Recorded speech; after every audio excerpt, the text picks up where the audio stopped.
You know, there's been a lot of talk lately ever since the NICS system failed to stop the Texas shooter from buying a gun, although he was legally disqualified from buying one. There's been a lot of talk about how do we strengthen the NICS system? How do we fix it?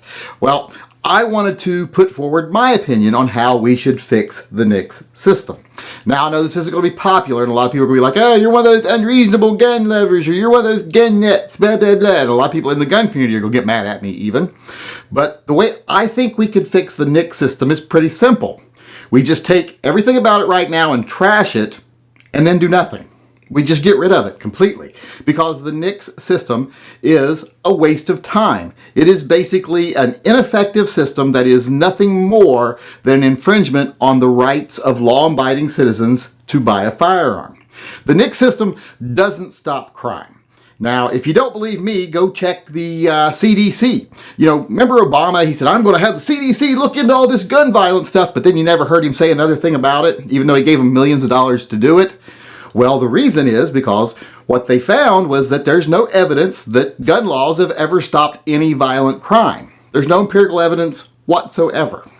So all these people that say, well, having a system that keeps the ex-felons, etc., and people that shouldn't have guns from buying guns is just common sense, well, that's ridiculous. For something to be common sense, there would have to actually be evidence to back it up. Common sense can't be contrary to evidence.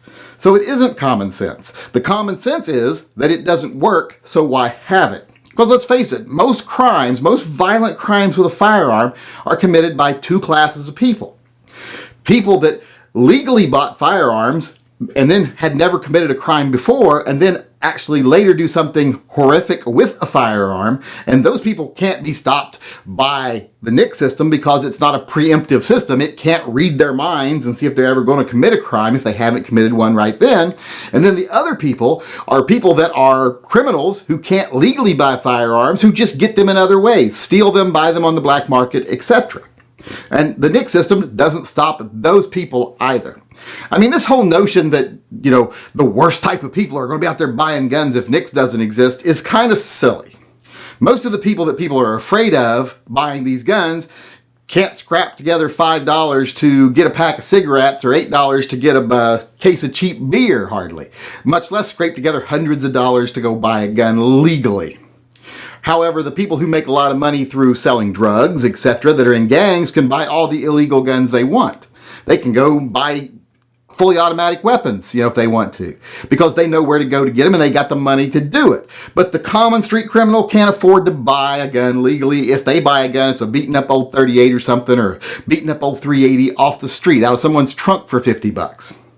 So the NICS system doesn't stop either of those two classes of criminals, and it doesn't stop people that have already done good things throughout their entire life, or I should say have been upstanding citizens at the point where they bought the gun and then do something later. It can't stop those people. So NICS doesn't really stop anybody. Now, I know they love to say, we've had this many people stopped from buying a gun this year, but they never tell you how many people they convicted who were actually trying to commit a crime by buying a gun, because they don't convict anyone, because that's not what their delays or their preventions are based on. They're usually errors. Errors in the system that cause legal law-abiding citizens to not be able to take their gun home. That's what they're doing when they say, we delayed people and we stopped these many sales. You stopped that many law-abiding citizens that had no reason to be denied a gun from buying a gun. That's not bragging. That's not something to be excited about. That shows how incompetent your system is. The fact that it doesn't stop any crimes, but it does, however, deny the rights to many law-abiding citizens every day, that's not a good thing. That's a bad thing. And we don't have any reason for the NICS system. It just doesn't do any good. So people out there are going to say, well, then how do you keep the wrong kind of people from buying guns? Well, first you have to decide, well, what are the wrong kind of people? Because that whole term I don't like very much. You know, I'm a liberal. I can't like terms like that. So, which is always surprises me when other liberals do. But first we have to decide, well, who can't have a gun? People that have committed violent crimes? Well, if they've committed a violent crime, why are they back out on the street? if they're still not safe. If they haven't been rehabilitated, why are they back out on the street? Prison systems are supposed to be about rehabilitation, right? They're not supposed to be about housing nonviolent offenders for profit, which is what they are about now. They're supposed to be about protecting society from people who can't be free in society and can't live safely among other people. So if someone's out of prison, they should be safe to be among other people. If, as far as I'm concerned, if someone commits a crime, especially if it wasn't a violent felony, if they commit a crime and they serve their time and then they are rehabilitated and they are released, they should have the same rights as any citizen. They are a free citizen. So if they are a repeat offender, a repeat violent offender, then they need to be deemed that they are unsafe to walk among society. We got to stop pretending that all people can be redeemed, because they can't. Believe me, I'm a mental health professional.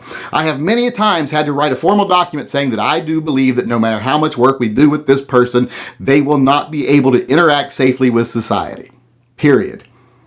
And that's just a reality. So people like that, that's what prisons are for. That's where they're supposed to spend the rest of their days. So if they're not rehabilitated, don't let them out. If they're a threat to society, keep them locked up. And then we've got the perfect system of who can and cannot buy a gun.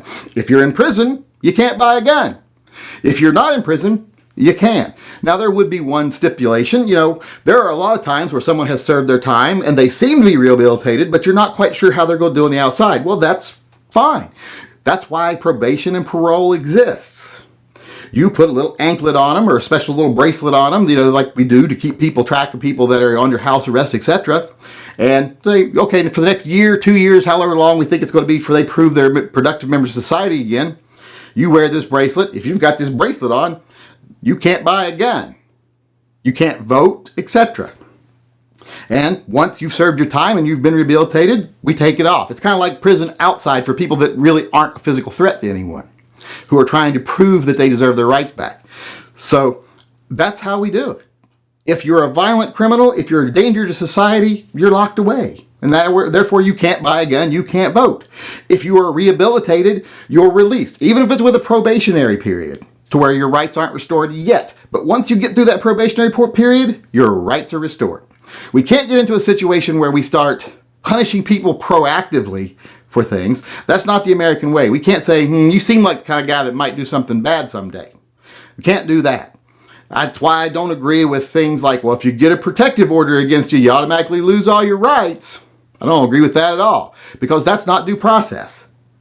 You know, people don't get to come up to you, the government doesn't get to come to you and say, we've declared that you're kind of an asshole, so you don't get free speech.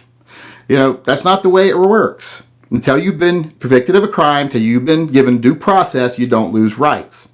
And does that mean, we might lose 1 or 2 people? We might lose a tiny fraction of the population to people who made bad choices and got involved with assholes and now are having to suffer the consequences of it, yet are unwilling to take the extra step to protect themselves? Because let's face it, if I have a protection order against somebody and I'm afraid they're going to come after me, I'm going to protect myself. I'm not going to go try to get their rights removed if they haven't committed a crime.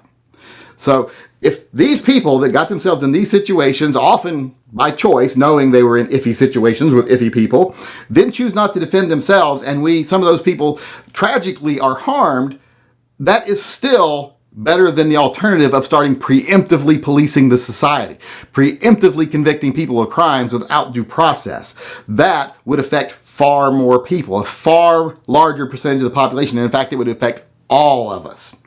So if you ask me, what we need to do with the NICS system is simply dissolve it, do not rebuild it, start basing our gun laws on facts, not common sense. Start basing them on facts, things that actually matter, which the CDC says is pretty much no gun laws stop crime.